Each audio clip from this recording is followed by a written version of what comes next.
அண்ணி அறக்கட்டளை சார்பா 1000 பேருக்கு அன்னதானம் போடணும்னு சொன்னீங்கல்ல, அதோட பட்ஜெட் இது. டேய் 1000 பேருக்கு இல்ல 5000 பேருக்காவது போடணும். சரிண்ணே. வந்தவங்க யாரும் பசியோடு திரும்ப கூடாது, புரியுதா? சரிண்ணே.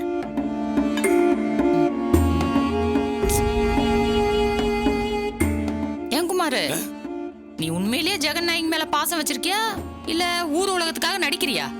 அக்கா, எனக்கு என்னமோ சந்தேகமா தான் இருக்கு. இந்த வார்த்தையை வேற யாராவது சொல்லியிருந்தா இந்நேரம் அவங்க தலையை வெட்டி இருப்பேன். நீ கோவப்படுறது நியாயம்தான், ஆனா எதையுமே யோசிக்காம சும்மா எடுத்தோம் கவுத்தோன்னு முடிவு பண்ணா எப்படி? என்னக்கா சொல்ற? மதி விஷயத்துல நீ பண்றதெல்லாம் ஒரு பித்துக்குழி பண்ற மாதிரியே இருக்கு.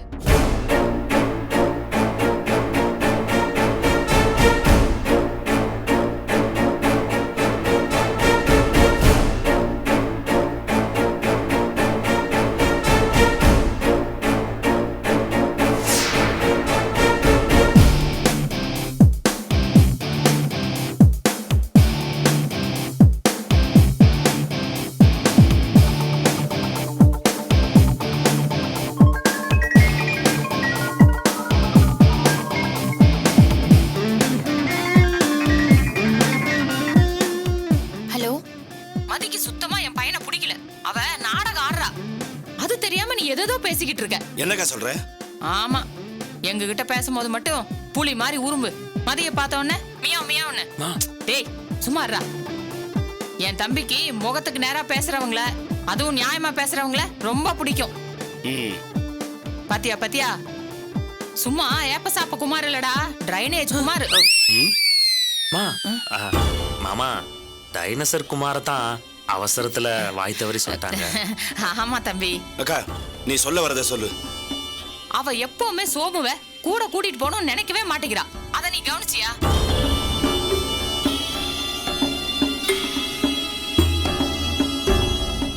ஒவ்வொரு தடவையும் நீயாதான் சோமுவ கழுத்து பிடிச்சு தள்ளி விடுற. அப்ப கூட அவ ஏதாவது ஒரு காரணத்தை சொல்லி தப்பிச்சுக்கிறா. அது உனக்கு புரியுதா இல்லையா?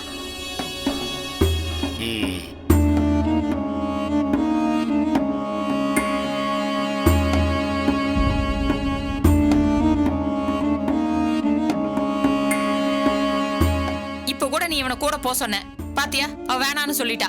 அதான் சொல்றேன், அவளுக்கு இவனை பிடிக்கல பிடிக்கல பிடிக்கல.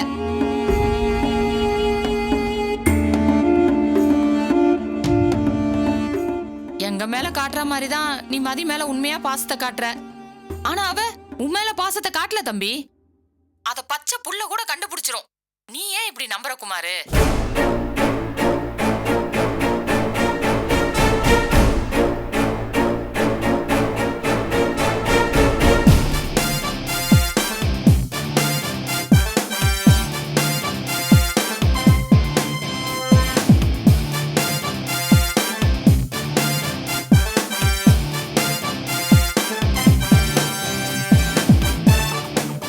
இதுக்கு மேலேயே நீ இழிச்சு வாயினா இருக்கணுமா?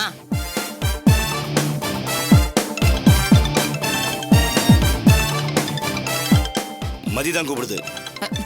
தம்பி போன எடுக்காத. சொன்னா கேளு தம்பி, எடுக்காத. எதுவா இருந்தாலும் நல்லா யோசனை பண்ணிட்டு அதுக்கப்புறம் போன எடு.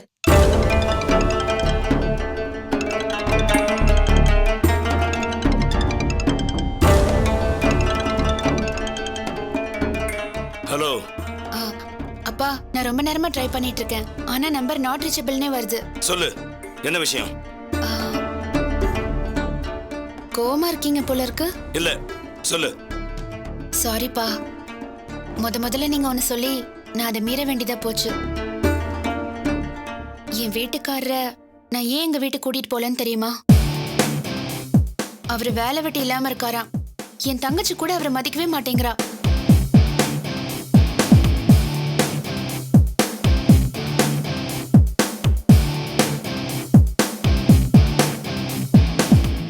அவரை பத்தி யாராவது ஏதாவது சொன்னா அதை நான் எப்படிப்பா தாங்கிக்க முடியும்?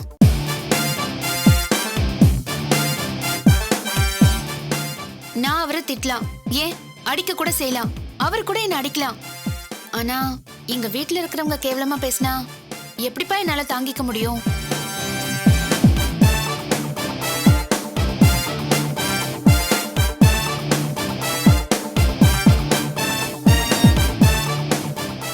அதுக்காக அவர் வேலைக்கு தான் போகணும்னு நான் சொல்லல. ஆனா அதே காரணமா வச்சு அவரை கிண்டல் பண்ணா நான் பொறுத்துக்கவே மாட்டேன்ப்பா.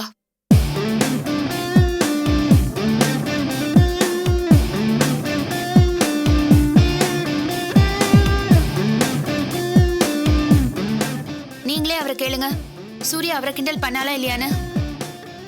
இதெல்லாம் தேவையாப்பா? இது அவர்கிட்ட சொன்னா மனசு வருத்தப்படுவாருன்னு தான் நான் உங்ககிட்ட சொல்றேன்.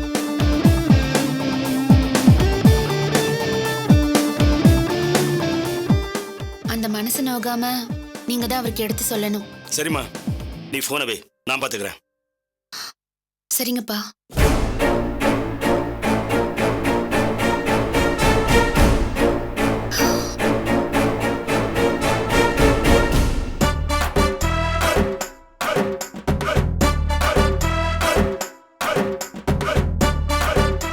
ஜோதி, அண்ணே, உன் செருப்பங்கடா?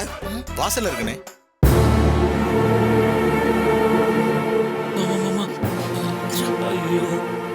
டேய், என்னடா அது? மதி பெருசா ஏதோ கொக்கி போட்டா போல இருக்கே. அந்த முட்டைக்கண்ணை செருப்பு எடுத்துட்டு வந்து அடிக்கிறதுக்குள்ள நம்ம எங்கேயாவது ஓடி போயிடலாம். வா வா வா.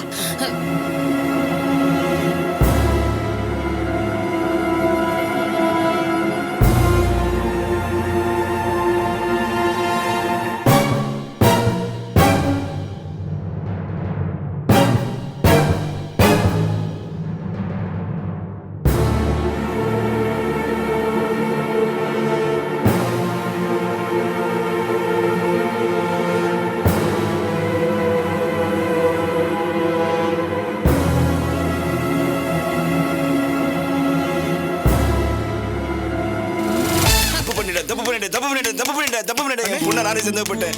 என் பொண்ணை நானே சந்தேகப்பட்டேன்.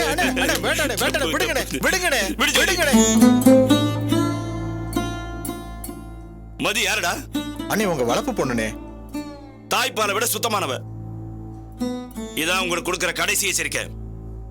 இன்னொரு தடவை மதியை சந்தேகப்பட்டீங்க, நான் கொலைகாரன் ஆயிடுவேன். நீங்க 2 பேரும் பணமாயிடுவீங்க. பணம் போலாம். சரிண்ணே.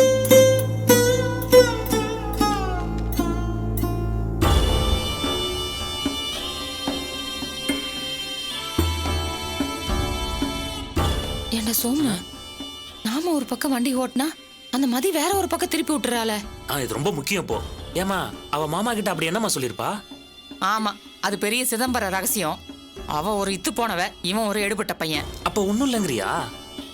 எந்த பைத்தியக்காரனாவது செருப்பு எடுத்து அவனே அடிச்சுப்பானா? ஆமாமா, இதுல இருந்து மாமாவை எப்படியாவது வெளில கொண்டு வரணும். சரி, உனக்கு பிச்சை எடுக்க தெரியுமா? ஏமா? பின்ன இவன் தெளிஞ்சிட்டானா நாம பிச்சை தான் எடுக்கணும். இவன் இப்படியே இருந்தாதாண்டா நம்மளுக்கு சோறு கிடைக்கும். எப்படிமா அரசியல் தாற்பயத்தை அப்படியே கரைச்சு குடிச்சிருக்கே? நான் எப்படா தர்பூசணி பழ சூஸ் குடிச்சேன்? இதுக்கு மேல பேசுறதுக்கு ஒண்ணும் இல்ல, போய் ஏதாவது போட்டு தின்னு. இவன் இங்க சொல்றான், அவ ஏதாவது செஞ்சிருப்பாளா?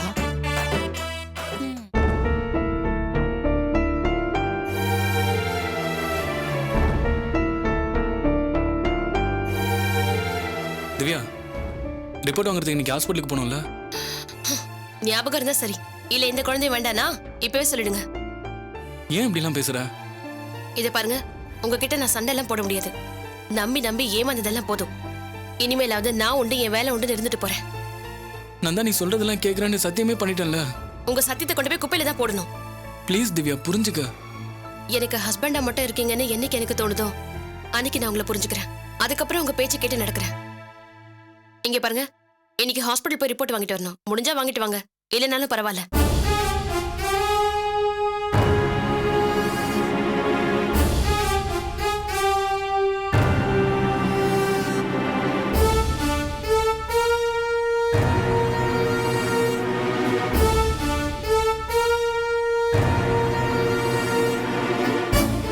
அம்மா, என்ன? சாவித்திரியை பார்க்கணும். முதல்ல வெளியே போ. வெளியே போடாங்கிற. மீச வச்சுக்கிட்டா பெரிய ஆம்பளை சிங்கமா? பொண்டாட்டி போட்டு அடிச்சிருக்க.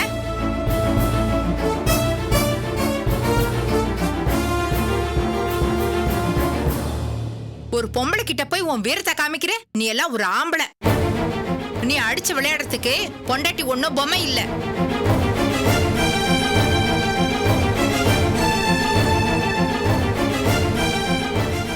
உனக்கு வீரம் இருந்தா தைரியம் இருந்தா பைல்வான் கிட்ட போய் மோது. பொம்பளை போட்டு அடிக்கிற. அடிச்சு அந்த கையை முறிச்சு அடுப்புல வைக்கிறதுக்கு எங்களுக்கு எவ்வளவு நேரம் ஆகும்? பொம்பளைங்கன்னா உனக்கு அவ்வளவு இளக்காரமா போயிடுச்சா?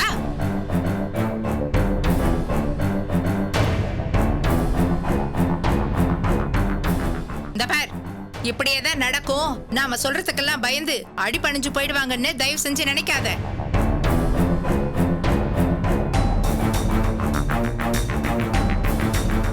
இதுக்கப்புறம் பொம்பளை அடிக்கணும்னு நினைப்பு வந்தா கூட அவ்வளவுதான், நான் சும்மா இருக்க மாட்டேன்.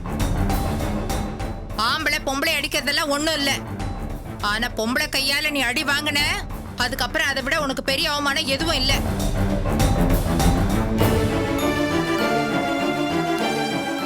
இத பாரு, நான் உன் கூட அவளை அனுப்ப முடியாது.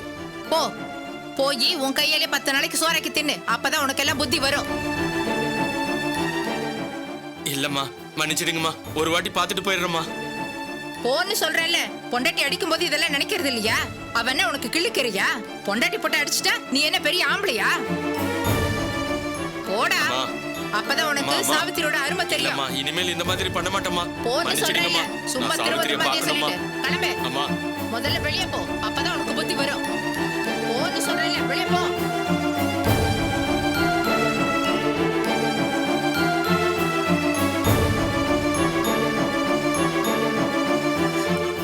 என்னங்க, மேல வாங்க. என்ன? வாங்க சொல்றேன். என்னங்க, கீழே என்ன நடந்துச்சு தெரியுமா? என்ன? சாவித்திரி அக்கா புருஷன் இருக்காருல்ல, அவரை திட்டுற மாதிரி நம்ம நட்ராஜா அம்மா விட்டு வாங்கிட்டாங்க. நல்ல மனுஷனா இருந்தா நாக்க புடுங்கிட்டு செத்துருப்போம். அப்பப்பா, என்னாலேயே காது கொடுத்து கேட்க முடியலங்க. நட்ராஜுக்கு நல்லா தெரியுது அவனைதான் திட்டுறாங்கன்னு. ஆனா எதுவுமே தெரியாத மாதிரி அவர் பாட்டுக்கு ரூம்குள்ள போறாரு. பின்ன உங்க அம்மா நடிச்சா நடராஜன் நடிக்க தானே செய்வாரு. என்னங்க சொல்றீங்க? சாவித்திரி ஹஸ்பண்ட் வர வச்சு உங்க அம்மா டிராமா பண்ணிட்டு இருக்காங்க. சும்மா இருங்க, அப்படியெல்லாம் எதுவும் இருக்காது. அப்படியா? என் கூட வா. எங்க? வான்னு சொல்றேன்ல, வா.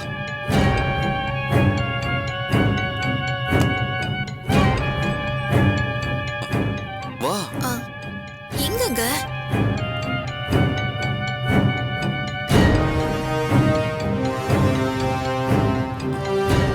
வா, இங்க வா. பாரு.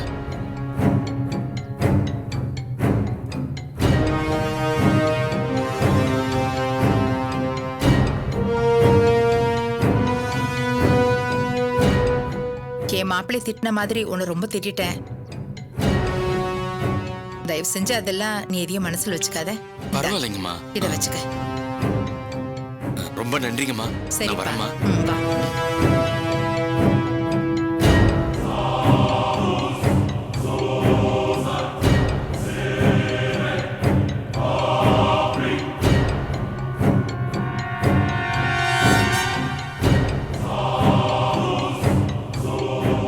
உங்க அம்மா இப்பதான் மாடியில இருந்து அந்த ஆளுக்கு ஃபோன் பண்ணி பேசினாங்க. நான் எல்லாத்தையும் கேட்டுட்டு தான் இருந்தேன். நான் கூட என் மாமியார ஜாதி பாக்குறவங்க, சொந்த பந்தத்தை ஒரு மாதிரியும் மத்தவங்கள ஒரு மாதிரி நடத்துறவங்க நினைச்சேன். அதெல்லாம் இல்ல நிம்மி. அவங்களுக்கு இருக்கிறது பணத்திமிரு. யாரா இருந்தாலும் அவங்களுக்கு கீழே அடிபடிஞ்சு போகணும்னு நினைக்கிறாங்க. இத பாருங்க, எங்க அம்மா அப்படியெல்லாம் இல்ல. அப்படி இல்லைன்னா எதுக்கு பணம் கொடுத்து நடராஜை திட்டணும்? நீங்க என்ன நட்ராஜுக்கு சப்போர்ட்டா? மருமகனு ஒண்ணு சேர்ந்து எங்க அம்மாக்கு எதிராக சங்கம் வைக்கலான்னு பாக்குறீங்களா? அப்படிலாம் இல்ல நிம்மி. நீங்க நட்ராஜுக்கு சப்போர்ட் பண்ணா நான் எங்க அம்மா பக்கம் தான் இருப்பேன். அது சரி, நீயும் சந்திரா மக தானே?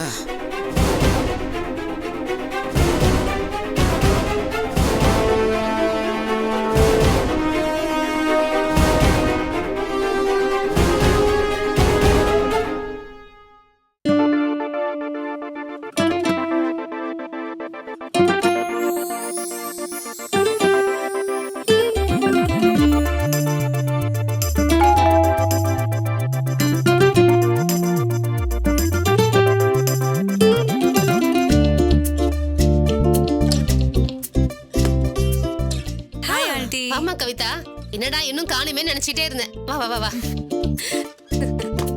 என்னமோ தெரியலம்மா, உன்னை பார்த்தாதான் என் மனசுக்கு ரொம்ப சந்தோஷமா இருக்கு. என்ன ஆண்டி ஐஸ்லாம் வைக்கிறீங்க? பாத்தியா உண்மையை சொன்னா கூட ஆண்டி ஐஸ் வைக்கிறேன்னு சொல்றியே. ஐஸ் மாதிரி தான் இருக்கு, ஆனா கேட்க சந்தோஷமா இருக்கு. அது போதும். ஹாய் சஞ்சய். அசோக் நகர் பிரான்ச் டீடைல்ஸ்லாம் கேட்டிருந்தீங்களே. ஏண்டா ரெண்டு பேரும் பேசிட்டு இருக்கோம்ல, ஏன்டா அப்படி அடைஞ்சல் பண்ணிட்டு இருக்க? என்னதுமா? உனக்கு ஒரு வேலை சொன்னேன், செஞ்சியா அத? என்ன சொன்ன? கடைக்கு போகணும்னு சொன்னேன். கடைக்கு எதுக்குமா? ஒரு பொருள் வாங்கிட்டு வரணும்னு சொன்னல. எப்பமா? என்னடா நீ எல்லாத்தையும் மறந்துடுறடா. வாடா. மா. போடா போடா. மா. அந்த பொருள் அந்த கடையில இல்லன்னா வேற கடையில தேடி பார்த்து வாங்கிட்டு வா. அப்பா எப்பவுமே இப்படித்தாமா. ஒரு வேலை சொன்னா ஞாபகம் வச்சுக்கவே மாட்டா. எப்பமா சொன்னேன் அப்படின்னு கேட்பான். அவ்வளோ மறதி. ஏமா உங்க அக்காவை ஹாஸ்பிட்டல்ல சேர்க்க போறாங்கன்னு சொன்னியே, என்னமா ஆச்சு? ஒன்னும் ப்ராப்ளம் இல்ல ஆண்டி, பொன் குழந்தை பிறந்திருக்கு.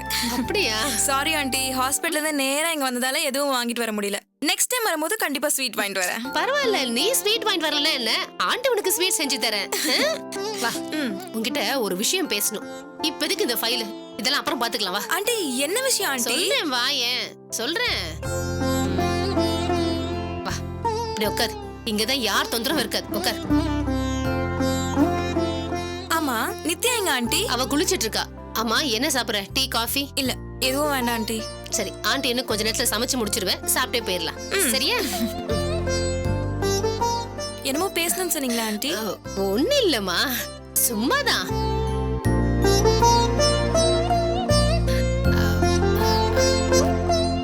ஆமாமா, நீங்க சைவமா இல்ல அசைவமா? நாங்க நான்வெஜ் சாப்பிடுவோம் ஆண்டி. நம்ம வீட்ல எப்பவுமே அது இருக்கும். அப்பாக்கு சொந்த ஊர் எதுமா? தஞ்சாவூர். ஓ, தஞ்சாவூர். நீங்க என்ன ஆளுங்க? ஆண்டி, எனக்கு இதெல்லாம் பாக்குறது பிடிக்கவே பிடிக்காது. எனக்கும் தாமா. மனுஷனுக்குள்ள மனுஷனை எதுக்கு பிரிச்சு பாத்துக்கிட்டு?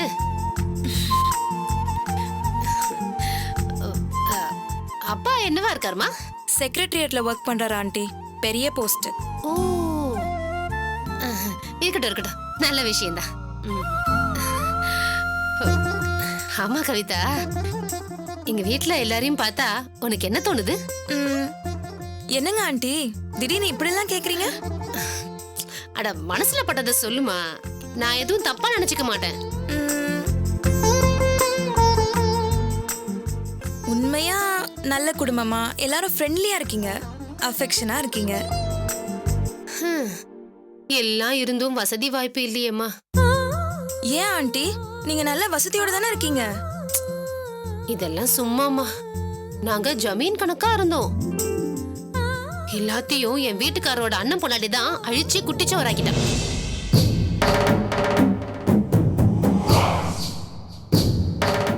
இருந்த கொஞ்ச நஞ்சத்தையும் உருட்டி திரட்டி சரி பண்ணலான்னு பார்த்தா அதுக்கும் விட மாட்டேங்கிறாமா. இப்ப எங்க மேல கேஸ் போட்டிருக்கா. இதையும் எங்க புடிங்கிடுவாளோன்னு திக்கு திக்குன்னு இருக்கு. உங்க பக்கம் நியாயம் இருக்கும் போது எதுக்காண்டி பயப்படணும்? கேஸ்ல பாத்துக்கலாம்னு சொல்லுங்க. இதுக்குதாம்மா விவரம் தெரிஞ்ச புள்ள வேணும்னு சொல்றது. எப்படி டக்கு டக்குன்னு சொல்ற பாரு. ஆனா அவ இந்த நியாய அநியாயத்துக்குலாம் கட்டுப்பட மாட்டாமா. அதனாலதான் என் குடும்பத்து மேல பில்லி சூனியம் வச்சுட்டா. அது என் குடும்பத்தை தாக்கி எவ்வளவு ஆட்டி படைச்சிருச்சு தெரியுமா? இப்பதாம்மா அதுல இருந்து மீண்டு வந்திருக்கோம். ஏன் ஆண்டி, அவங்க அவ்வளவு மோசமானவங்களா? ஆமாமா, அவ புருஷன் முதல்ல எங்க கூட பணம் போடுறேன்னு சொல்லி வியாபாரத்துல கூட்டு சேர்ந்தாரு. இவ புத்திக்கு அந்த மனுஷன் அல்பாஸ்லயே போய் சேர்ந்துட்டாரு. அப்பவே சொத்தை பிரிச்சு 2ஆ கொடுத்துட்டோமா. அதுக்கப்புறமா விடாம தொல்லை கொடுத்துக்கிட்டே இருக்கா. ஆண்டி, நீங்களா இருக்கிறதால இவ்வளவு நேரம் விட்டுட்டு இருக்கீங்க. இதே நானா இருந்தேன், இன்னைக்கு அந்த பொம்பளைய உண்டுலன்னு ஆக்கியிருப்பேன். அட விடுமா, பண்ண பாவத்துக்கு அவ அனுபவிச்சுட்டு போப்பாரா, நமக்கு எதுக்கு வம்பு? நீங்க ரொம்ப பயந்த சுபாவமா இருக்கீங்க ஆண்டி. இப்படியே இருந்தா ஏமாத்தாம என்ன பண்ணுவாங்க ஆண்டி? சரிங்க ஆண்டி, நான் போய் ஒர்க்க பாக்குறேன். சரிம்மா.